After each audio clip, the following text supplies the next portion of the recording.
3, 2, 1. Hello, we are now broadcasting our webinar clinic for this afternoon. I'm just going to allow a couple of seconds for our participants to join us. We have a large group today who are going to join us for this clinic webinar with Colin McKeown. And we're changing the format slightly. Up to this, we've now had 40 of them, by the way. Up to this, we've had webinars where you have engaged through the Q&A, and I'm delighted that over 2,500 of you have registered for these webinars and then gone into the recordings afterwards as well. So today, if you could put your questions as usual in the Q&A, but what's really important today is we're looking deeper into subjects. I have Colin McKeown here. He's going to talk to you about your brand. He's going to work through significant examples, and we've done a lot of research and taken learning from mentoring sessions that have been done and learning that various craft and design enterprises have gleaned over the last few months. So it's going to provide you with tools for the future, and the most significant thing about today is that you put as many questions into the Q&A as you can, so that we can have a kind of a mentoring clinic at the end. So with that, I'm going to go into the background and I'm going to hand it over to Colin. Thank you, Colin. Thanks, Emer, and welcome to everyone. It's a great privilege to do this, and hopefully by the end of the session, you might have a few things that you understand better, perhaps a few pointers in terms of the future, and things that you could employ in your business right away. So it's a bit of a mashup. If I was a musician, I suppose that's the way I would talk about it. But I really think at the minute with the COVID thing, etc., the one thing that is very apparent is that people are very much in different places with this. In the beginning, it was sort of everybody together. Now we've reached a stage where different parts of the country, different areas are in very much different situations according to what's happening with the pandemic. So today I've sort of talked about staying visible when the world is looking the other way. And there's no doubt that our business in the creative industries has been impacted by what's happening, like everyone else. And I'm very empathetic with people who have issues with family, looking after loved ones, homeschooling, etc., etc., etc. But I tend to be very much, as a designer, I tend to look for the positive in most situations. So today, yes, we will deal with some things which are difficult, but hopefully when we get to the other end, you'll feel that it's been a worthwhile situation to listen to what we're talking about. Oh, a few technical issues at the minute. Oh, here we go. This was something I came across probably about 15 years ago, and it referred to technology, and it was really a new piece of software, and I sort of feel that where we are with the COVID thing has put us in a place where it is a little bit of a timeout, if you like. It's been a chance to look at things. Sorry to interrupt you, Colin. I'm not seeing the presentation. I just want to ask if everybody else is. Your shared screen. I'm not getting it up. Back out of it again, Emer. Yeah.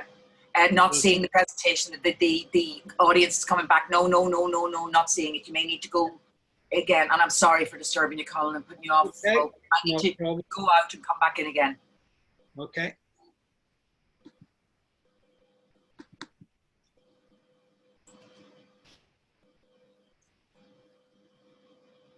Are you seeing anything, Emer? No, I'm just seeing your desktop at the moment, and I think everybody else is as well. Anything? Nope. No. Oh, that's unfortunate. Okay. If I go into stop share, try it again. Yeah. Just bear with us, everyone. We'll get there. Thank you, everyone.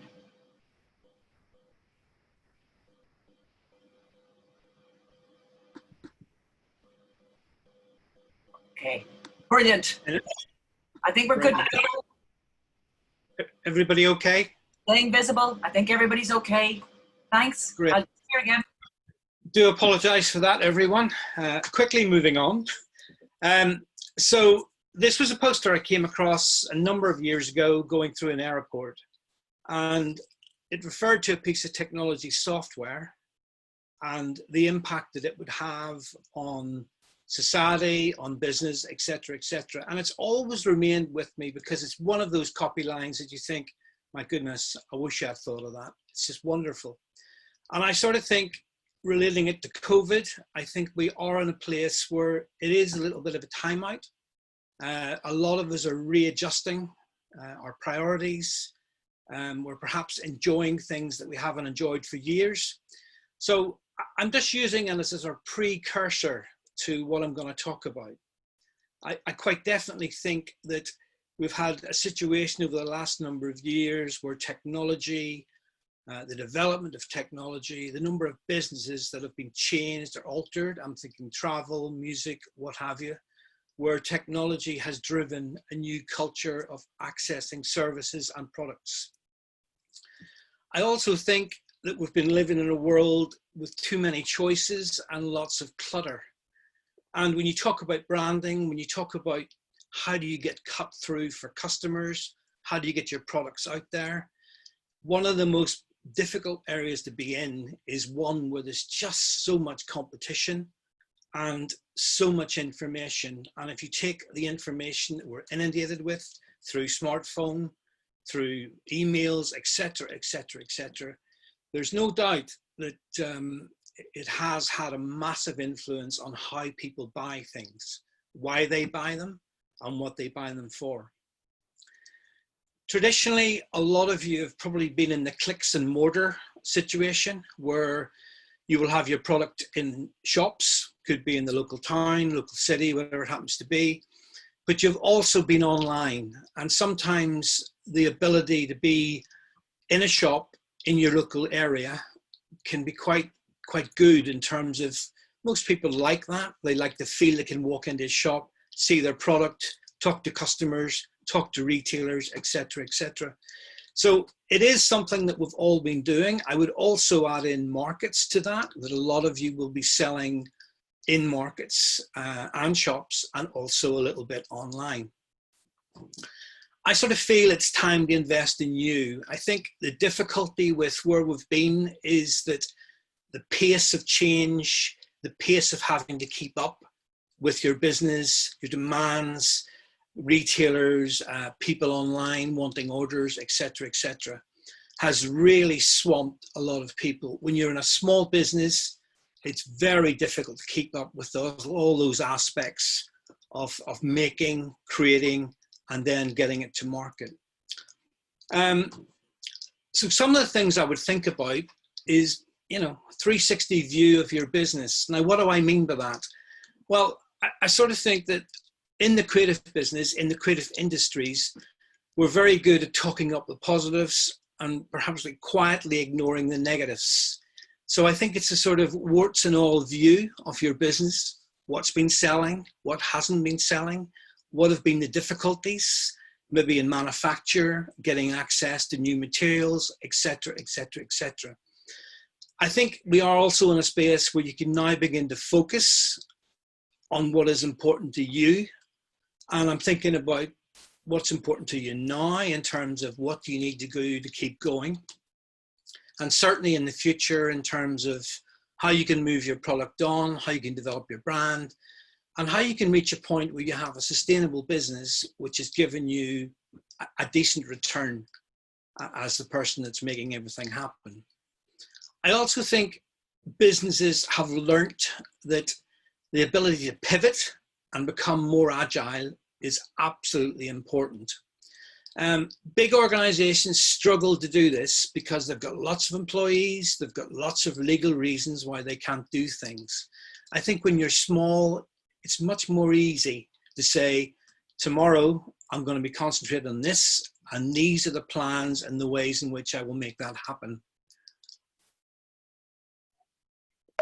So being agile, I think, is sort of vitally important. I always feel when people ask me, why do I need a brand? I mean, I'm a graphic designer by profession and training. So I'm sort of one foot in the camp already. But for me, the key thing about brands, it gives your product a voice. A lot of people confuse branding and the whole development of a brand as being a visual thing.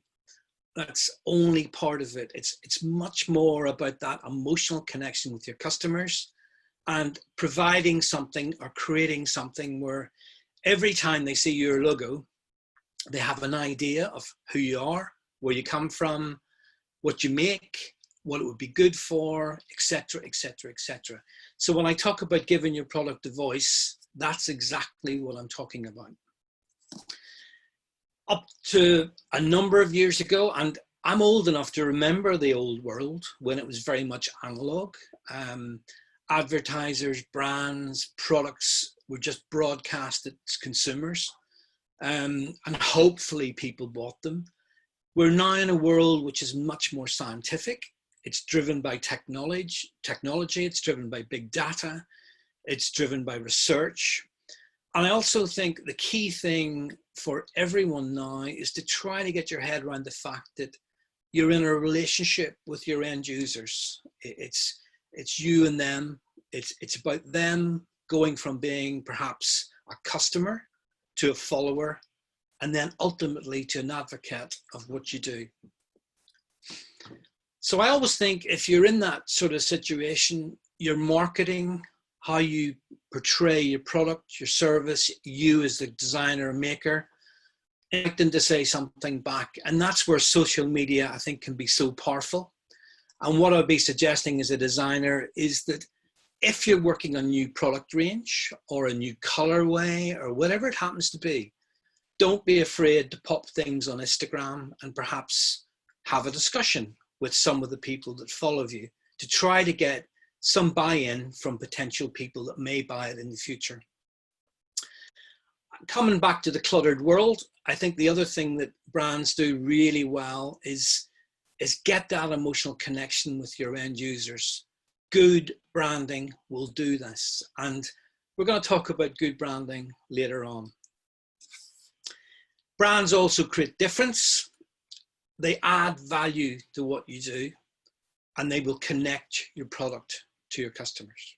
So these are all the sort of subliminal things that brands do. And sometimes when graphic designers talk about where do you want to be, and are you high end, low end, what's your vision, etc., etc., all that stuff is really important in terms of trying to distill something that can become your brand, which is unique to you and which really represents the DNA of what makes you tick and why you do what you do. In the old world, which I remember well, on the left you had sort of corporate identity, and on the right you had branding. We now have branding. The old world of corporate identity was really about creating a logo, stamping it everywhere, and it was quite a brutal process. There wasn't the subtlety in it, perhaps, that there are now. It was very much get our logo out there, dominate the competition, and we will be successful.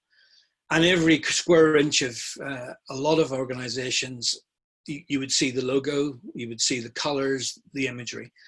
And to be quite honest, there's still a lot of organizations that follow that sort of lead. But with you guys and with what's happening in the creative industries, it's much more about personality, the quality of the product, customer service, associated brands, video, social media, and the whole marketing approach and tone of voice that you employ when you talk to your customers. On the left-hand side, we talk about touch points, and quite simply, they're all the things where someone might come across your product, your brand, etc., etc. So a big list on the left, everything from trade shows, proposals, exhibits, signage, advertising. And on the right, perhaps what COVID has got us to.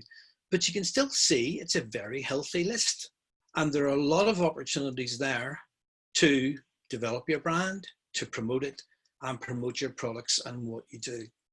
I just think we're looking at a certain different way of looking at the world, a different way of doing business.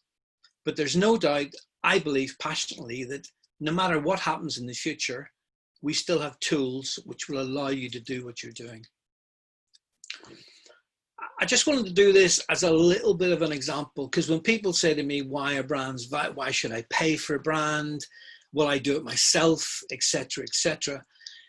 And this is probably where I need to be careful. As a graphic designer, it's probably a given that I'm in user graphic designers camp, but I'm also in the camp of what makes sense to you as a startup or as someone who's struggling to try to get their business or their product off the ground.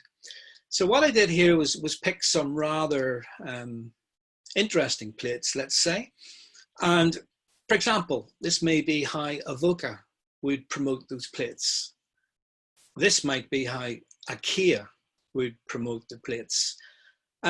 So for example, in the IKEA thing, they might talk about the environment. They talk about recycled plastic, which is not perhaps the first choice for a lot of products, but they will talk about the product or the plastic being harvested from the seas. So it's a bit like what Adidas are doing with trainers and with fabrics. They're really trying to use that environmental lobby to inform how they do things in the future. And you can see that at all stages of these ads, it's very much about emotional triggers, what sort of language, and how they promote the website as they move ahead. This could be a Habitat version. So for example, Habitat, I remember when I was at college, Terence Conran was the big guy in trying to socialize well-designed products for the average person. Habitat have gone through a few ups and downs, but you can see that the point is made that same plate, but different producer or different seller. And us as customers will automatically start to think of, oh, that's Habitat. That will probably be more expensive than IKEA. So subliminally, we have an inbuilt mechanism which tends to add as a offense in one side and as a positive in the other. And that's what branding does so well. And the reason being, because we're inundated with messaging, with decisions. So our brain tends to zone things out. And these are just examples of that process. I think this is given too, people do buy with emotions first and then justify the logic afterwards. So for your brand, if you can tap into that emotional angle strongly, there's a good chance that your product will get bought. The logic thing may be around this sort of stuff. And these are the reasons why people buy. And it's quite scary when you see them on a screen. But it is true. Greed, guilt, pride. There's no doubt we've probably all been in this situation. We're buying something for someone else. And it's perhaps one of these reasons that we're doing it. Just wanted to highlight the stuff that Thomas is doing at DM. I had the privilege of talking to Thomas a few years ago, and he's a fantastic maker, a fantastic designer, but he talked a lot about how he could develop his brand, how he could really warm it up. And this was showcased this year. And he's begun to introduce what I would call copy, which not only talks about the product, but more importantly, it places it in your home. This is the reason why you should build it. Simple things to enhance daily life. What a fabulous copy line. And I think when I talk about branding and the difference it can make to a product, all of a sudden, this has taken his product and transformed it into something that's a collectible. It has an emotional attachment with the people that buy it. And it's allowed him to be much more free in the terms of how he portrays it, how he presents it, etc., etc. I think the lovely thing too is, and especially because of the COVID thing, we create a setting for sharing. And there's no doubt that we're all perhaps missing that aspect of our lives at the moment, and certainly with Thomas's product. you can begin to see how his brand can really sort of plug that gap. This is website. Again, as a mentor, I come along a lot of websites, and what I love about Thomas is his homepage. He's got a slider. He's showing the products, showing the colorways. He's talking about why he does what he does. The instinct he grew up with, watching his father. And I think it is a really compelling piece of marketing and branding. And you know, take my hat off to him. I think he's moved it exactly the right way. Bull Bunny, again, what I love about these guys is that they have almost reversed engineered the company. So what they did was, they had obviously a wonderful range of cards, very creative, very interesting. They curated them into cards for birthdays, special occasions, etc., etc. But the important thing is they talked to the retailers, and they learned how the retailers needed to have these cards delivered, packaged in the amounts of cards they needed at one time. So they set up a whole link between them as the producers and the end users, so that retailers always had stock. And I think when I look at branding and when I talk to people, when I'm mentoring, it is very much that sometimes you've got to think like the customer to get a much more positive response to what you're doing. I wanted also to show minor things, and Céline over in Mayo on the left was her promotional material. I think, again, at a time when you begin to look at your company, your business, unfortunately, given that most people, I think as a designer, I grow tired of things within hours, days, whatever. People ask me to show work I've done, and I'm not show that because I'm not quite sure. And I think on the left-hand side, Céline was wanting to really promote the fact that she had greeting cards, she had original prints, reproductions, etc., etc.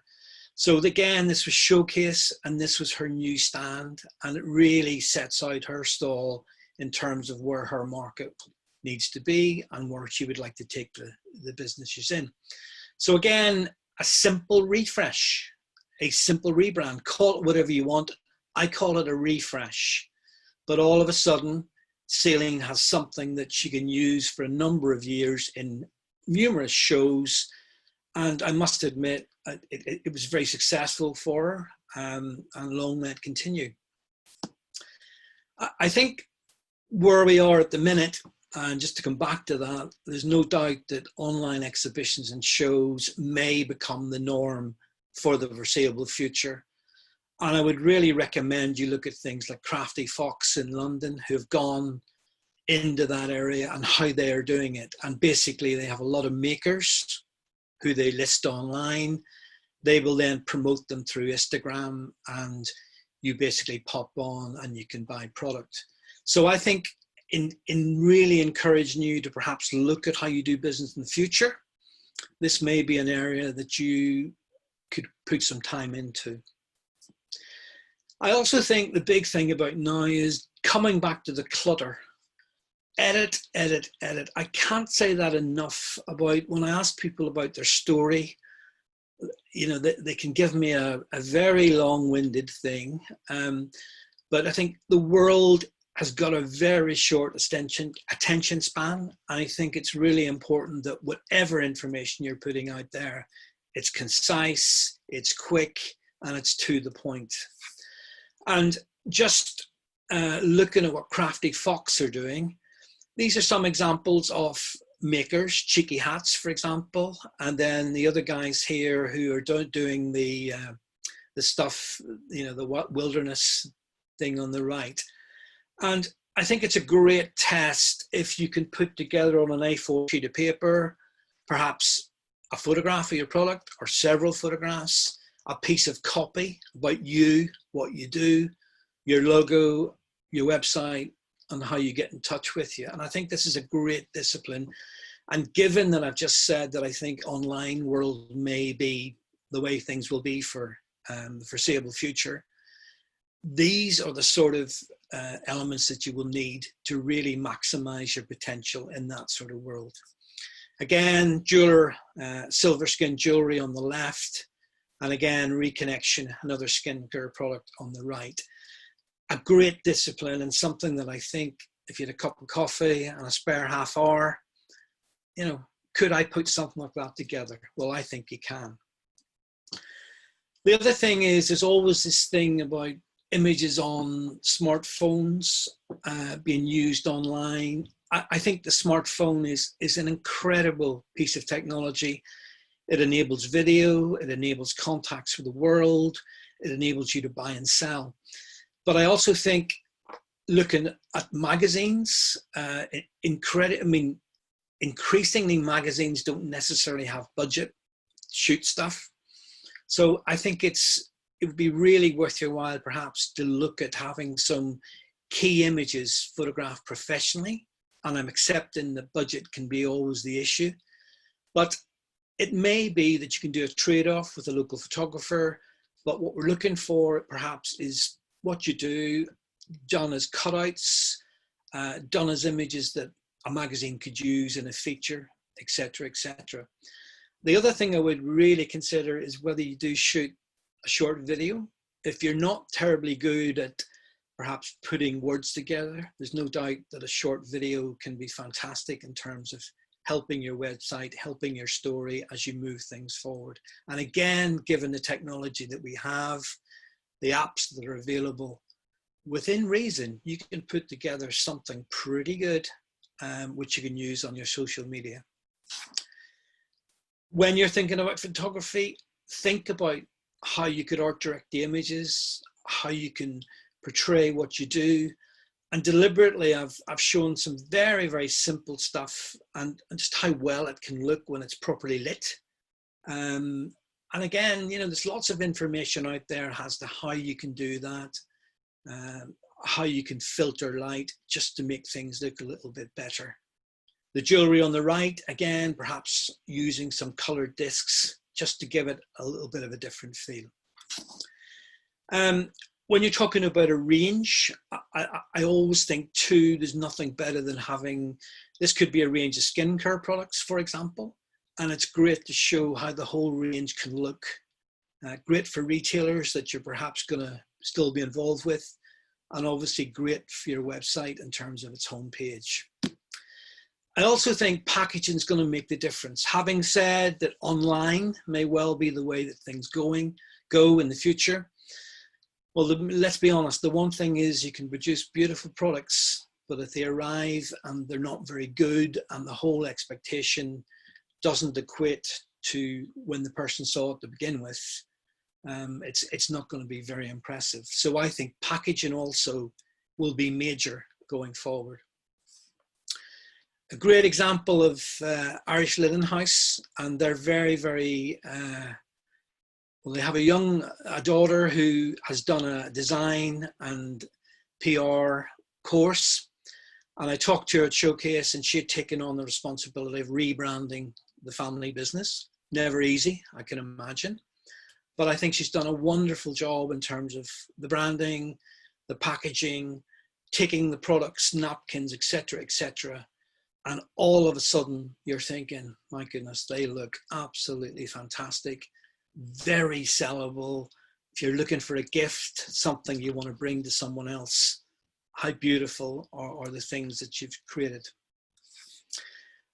I think the other thing I would say too is that packaging used to be an awful lot of money. Now with digital printing, with digital packaging, there are lots of opportunities to online procure stuff that can really enhance your brand and almost that tactile quality that you really want to get over when people receive the stuff. So all this packaging, it's a buy off the shelf box, it's a piece of paper which is then folded, it has a pattern on it, and it's a little sticker that closes it over. But I think it looks absolutely super.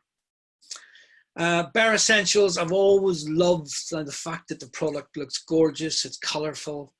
I just love their packaging and the fact that they do what I would encourage a lot of you to do. Little brochure with a story, perhaps a token to go back on the web and order something else at a discount.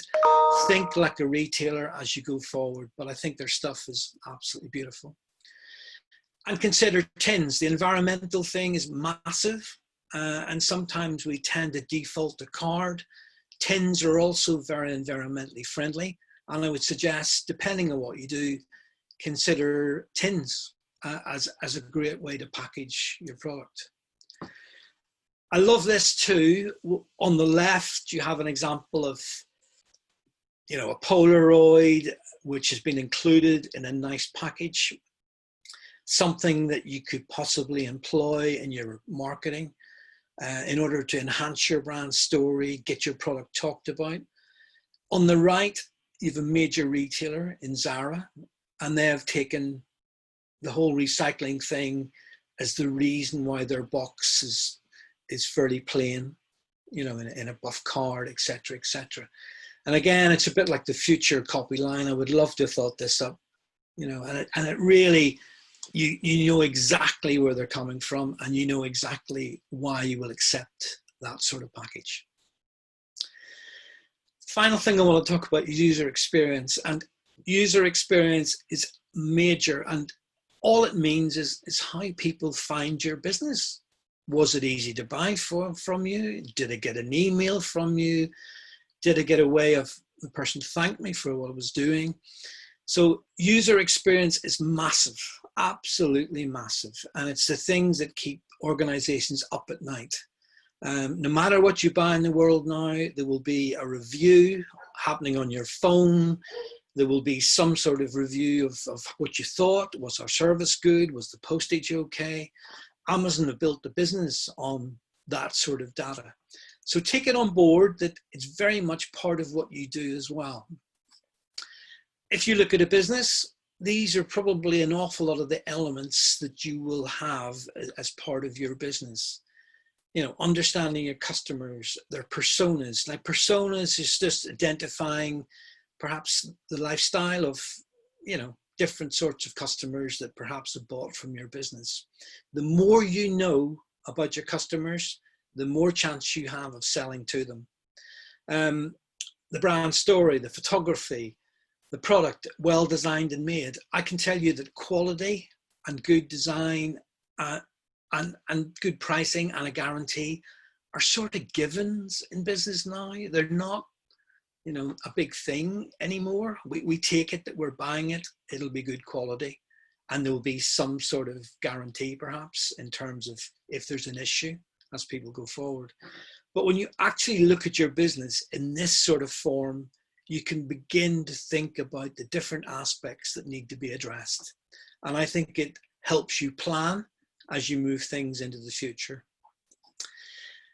These are our customer journeys, and I talked a little bit about service design and also user experience. I think service design is major, you know, and your business doesn't end just with a product and you've created in your studio. Your business ends when perhaps someone writes an email to say, absolutely over the moon about what you've sent me, delighted with it, look forward to using it, wearing it, etc., etc. So what I've done here is parallel perhaps the online customer shopping journey experience with the high street shopping journey experience. And I suppose the point I'm making is that you as the maker, as the creator, as the person that fronts the business has an opportunity to perhaps add in little touch points to try to get people to return. And in some respects, those can be very simple things. No matter what you buy online, there would probably be an acknowledgement of the order. There would probably be an acknowledgement of when the order has been sent, etc., etc. These are the sort of aspects of your business that I feel you should look at. People want to know that what they've just bought will come and will be in as good a condition as they thought it would be. Certainly you can add in discount tokens, and I think the one thing I would really encourage is try and get them to allow you to add them to your mailing list. The more you know about your customers, the better it will be. I'm accepting that GDPR is out there, and as many of you will know, the government, or sorry, European directive about how you hold data and information.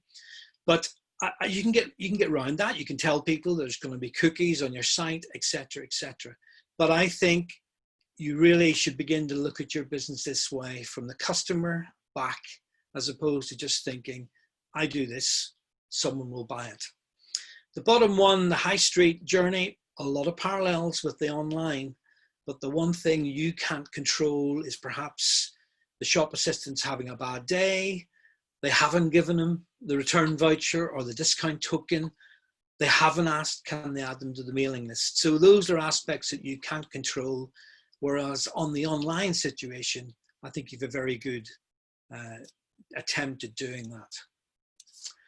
Morris Saatchi, Saatchi & Saatchi, massive worldwide ad agency. Creative thinking, last legal way to get an unfair advantage. We work in the creative business. I think creative businesses, there isn't a one way that you all have to work, but I think the fact that we're creative, it's a sort of given that we can utilize and do things which are a lot more interesting than just buying and selling. We have to get past that. I've mentioned reviews. This is the age we live in. So no matter what you do, be aware that there'll be somebody that wasn't happy, or so have things in place that when someone's not happy, that you have an email or a standard response of how you deal with those things. Champion Green, as many of you know, is a big promotion in terms of buying Irish products, spending a little bit more. And I think you should all get on board with that in terms of its potential and the fact that we really do need to work together at this particular time. One last thing, despite what's gone on, despite where we are, there's still going to be Christmas. And of course, there will be birthdays and reasons for people to buy stuff. And it always amazes me that sometimes the retail calendar is ignored. And by that, I mean, we have a fair idea why people buy things. And when it comes to Christmas, it is normally they're buying a gift for someone else. So think about that in terms of your promotion, your products, and you perhaps set your stall out today that you're going to start a little campaign where you're going to promote your products around buying early for Christmas, perhaps something along those lines. So stay focused, build your customer network. I always think about encourage alliances, collaboration, build your brand to be flexible, think big, spend small. Key things, have the files for your logo. The number of times people just, designer did it, do you have the files? No. Please have those files as you move forward. E-commerce website that you can update and edit. The number of ones I can counter where people don't know how to do that. Value your brand as an asset and use your web address on printing materials. By that I mean the number of times someone does a ticket to go on to a product, there's no web address on it. And I'm always thinking about, oh, someone might go back onto the web to look at the rest of the range. Use things like Wide Atlantic Way, etc., etc. Just want to finish with a lot of designers have been doing things during COVID. This was the mood design over in Mayo, and Ella's been working on these wonderful vases of characters who perhaps have been impacted by COVID. And I just love the fact that designers have that ability. And I think this is what we do great. We make masks special. And I know that a lot of you will look at those sorts of things, and a lot of you kept going by perhaps diverting production, your creative abilities to look at these very necessary items and make them a little bit more interesting. Thank you very much. Okay, Colin, thank you so much for that. And we're now going to corner you with some questions, all right? Okay. Okay, right. Maybe this one you might think about for a little while, and then you can give the answer. Some people have done really well on the e-commerce side of things during COVID and have kept their sales going. And we have been saying that it is so important to have a really good website. And then I had hosted a webinar a few weeks ago, and one of our speakers threw in another option. that he was saying, you know, if one wants to access a global audience, that it is worth considering when craft and design people are so wonderful at the craft and design that it's putting a burden on them to be watching SEOs, etc., etc., etc. And he was putting forward the idea of looking at the best websites out there to suit your product that could host you, and go on a basis of either paying commission by sale, and that was the not that he was prescribing it, but that was the business arrangement that he said was preferable. We had another speaker who has kept going, his entity has kept going through COVID by strengthening their online presence, and their subscription to the online platform is $2,400 per annum. So I just thought we might tease out today the attributes, because I mean, you have just mentioned one as well, you know, Crafty Fox, etc., of looking at that as an option, because whilst you might be relinquishing a little bit of control, you might also be relinquishing a lot of hassle. So maybe you'd think about that for a little while, because it's quite a tricky one. And I'm just going to read what's on the screen in front of me. Okay, you get loads of comments. You're fab as always, Colin. And if anybody has heard Colin before, which a number of you have, and you'd been storing up a question to fight him with, please bring it on today. Loads of thanks again. Loads of thanks. Then we have, okay, I've got a specific one here.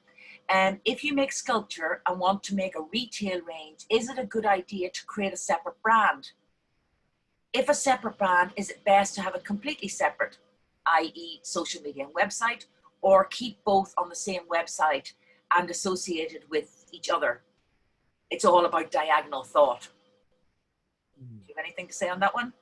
I'm always a great believer that part of the issue with being a creative is sometimes you do a number of things within your business.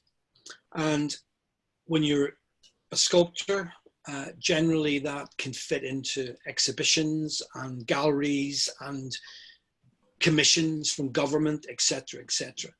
But I'm a bit of a, on the other side of it, I always think you also can manage what you do creatively to perhaps look at other things. And for me, design is a universal language, and whether you call yourself a designer as a sculptor or whether you're a fine artist, I don't really want to get into that.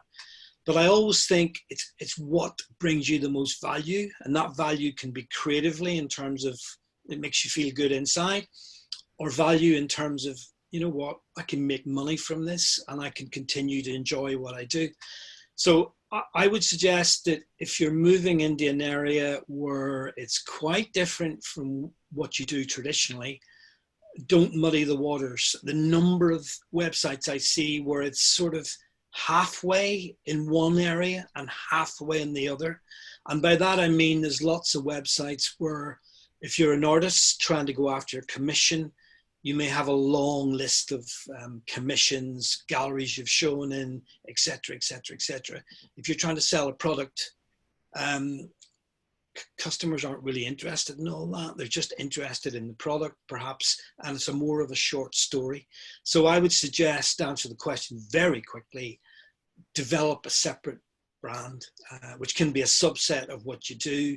Nothing wrong with working in different areas, but I think clarity and communication. Come back to the word clutter. In a world where there's so much clutter, you need to be clear about what you're doing. If it's very successful, you can then decide, you know what, making more money out of doing this than waiting for a commission, and I'm more than happy to move forward. So I would keep it separate. Okay, because that gives one clarity, doesn't it? If it's separate. I think so. What about that thorny little question I posed to you? I think it's an interesting question. We have things like Etsy, Not on the High Street, Crafty Fox I mentioned earlier. I think if you're a young, not necessarily, if you're just a maker who's perhaps in business and struggling to try and get a foothold, some of these big platforms, I think, are great because you will learn perhaps how to position your product, what you have to say. It's a bit like the examples I showed of what Crafty Fox are doing with the people that go on their site. I think you can learn a lot about retail.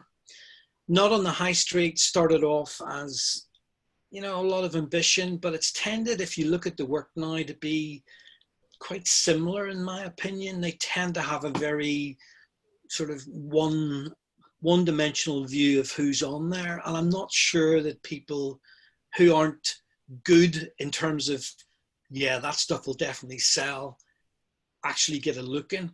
So I think it's an interesting question. I think if you're someone who hasn't got the money to do a website, hasn't got perhaps enough knowledge at this stage, I think signing up for Etsy, signing up for Not on the High Street, provided you could take it on, looking at the Crafty Fox, can be a very quick way to market, just to test. The one thing I think sometimes with brands and with this whole design thing is that people don't understand the wonderful thing about design and creativity is it allows you to test stuff. It's the one element that sometimes governments don't appreciate. And by that, I mean, they tend to do things, throw lots of money and then hope that it works.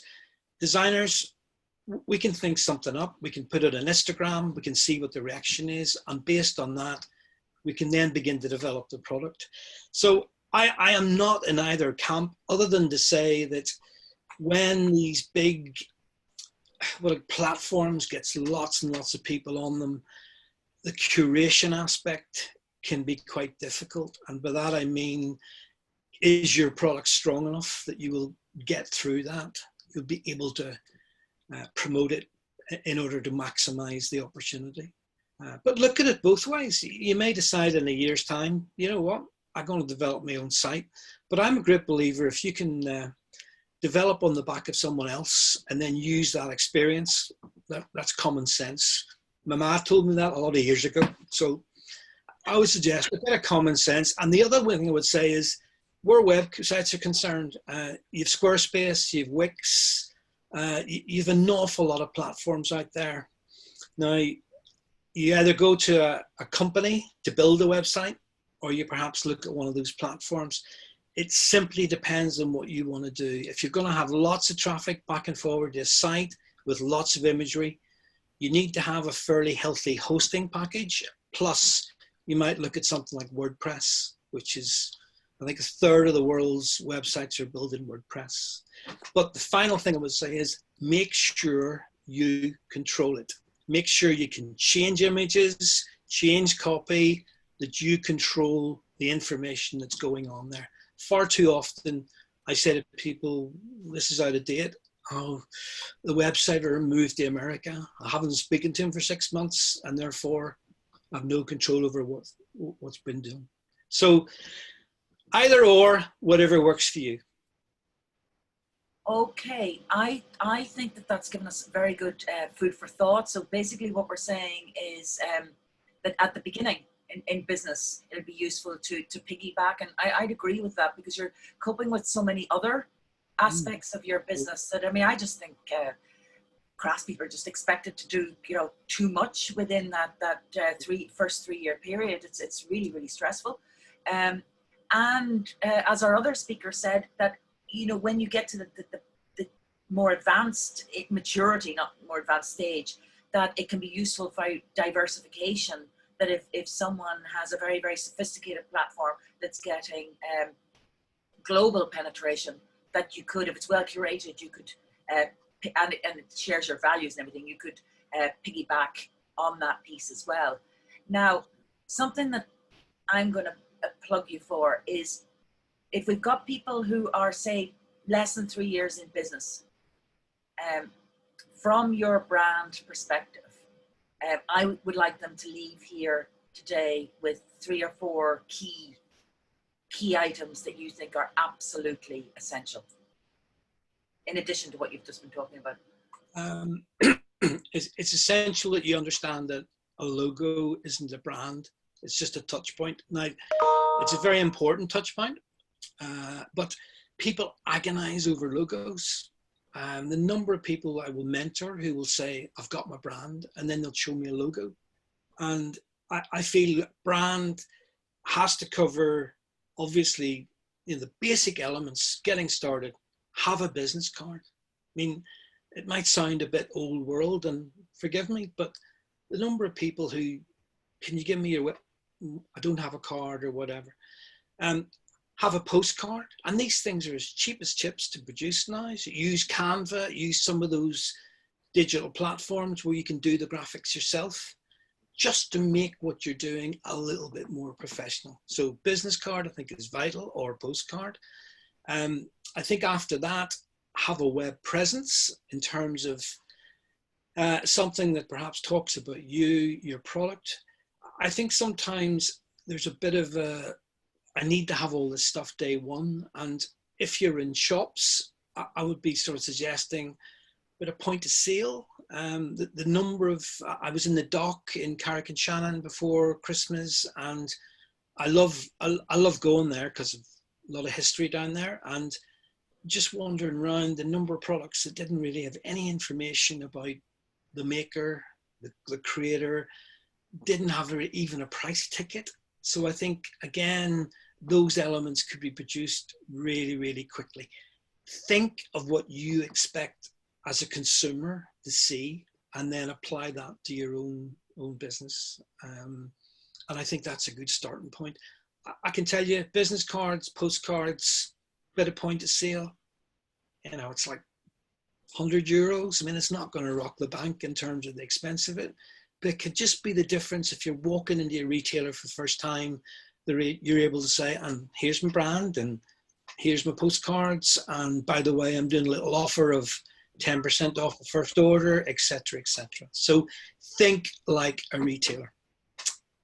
Okay, so we're going to design and make and think like a retailer. That's really good advice today. And we have someone here saying that she's still a believer that personal connection works the best in establishing brands, door to door. The website for me was my lookbook, but people check you out online. And I think that's important. I absolutely. And I think increasingly in the way that when we mentor, we tend to do a little bit of, we get a list of names, and then we really try to find out just what the person's doing. Because I do this with clients. I've always done it. I find that it's the best thing to be able to go and say, because most clients will tell you what you want to hear, and what you're trying to do is perhaps find what's really happening within a business or an organization. And I think ultimately the challenge is perhaps what would make them buy my product. Oh, I know they've an anniversary. I know they've a wedding coming up. I know they want to have some special jewelry for the bride or the groom, or whatever it happens to be. You know what? My product might just fit that. Now, how can I get that conversation going? So totally agree. People buy from people. It's one of the aspects of the web which everybody's trying to make better. It's a cold process, but the fact that you go onto an Amazon and the first thing is, hi Colin, nice to see you back, sort of thing. And then they will semantically take your last search and perhaps promote products that you might be interested in. I think it's fantastic. So people buy from people, you're absolutely right, totally agree. But it's just finding those points of interest, points of contact in order to make sales. Okay, we have a thank you in here, learned a lot. May I suggest airbyte.eu for hosting? I don't know whether you've come across that one, Colin. No, but I also think, whatever your hosting package, just make sure that you're not cutting it too fine. Look for ones, and if you go on to any of them, Wix, Squarespace, whatever, they'll give you different, do you want 5 emails? Do you want this? Do you want that? Just make sure you know what you're getting into. And if you're building it through a designer or a tech organization, just understand those aspects. There's nothing worse than someone who's got 5 or 6 images, perhaps on a slider at the beginning, and they're taking a long time to sort of come down and download. And broadband is key. Unfortunately, some of us live in areas where broadband isn't fantastic, and therefore those issues can become quite important. So be aware of all that sort of language and make sure it's a bit like your mobile phone. Sign up for something that will work with for you through your business. Good. And remember too, if you're having issues, we are here to help you. You know, if you email in and you need one-on-one mentoring, or you want to tease out anything to do with your website, we're working in tandem with the Leos on this in this really important area. So that's important to remember. This series of webinar clinics from last week, where I had the panel of 3 until September, is for key pertinent topics to your business for you to ask loads and loads of questions. So it's a kind of a mentoring clinic, and that'll lead on to if any of you would like some one-to-ones if they're going to improve your offering or help you through any situation. I'm getting loads and loads and loads of thank you, and I've got, you know, valuable information, plenty of food for thought. Thanks, Colin. Amazing talk, great advice. I loved it. Okay, loved it. Everybody loved it. I loved it too. And oh, there's a real juicy one. Someone who you mentored would like you to know that they're extremely busy and they've lots of sales. Fantastic. I paid them to yeah, people are, it's lovely. Thanks. Brilliant, excellent, Colin. Thank you. So I think somebody's here, a lot of things to drive them on. So there we go. I'd just like to thank you very much for being with us today. And thank you, audience. And we're back on again next Wednesday. And we're having coaching for Instagram. And all of you that are here today, please come along. Marion Bergen's going to be there. I'm mitching off for a week, and I'm going to discover the Wild Atlantic Way. But I'll be back again the following week. So thanks very much to everyone. And just remember, we're here. Thank you, Colin. Thanks all. Thank you. Bye. Bye, everyone. Bye-bye. Bye.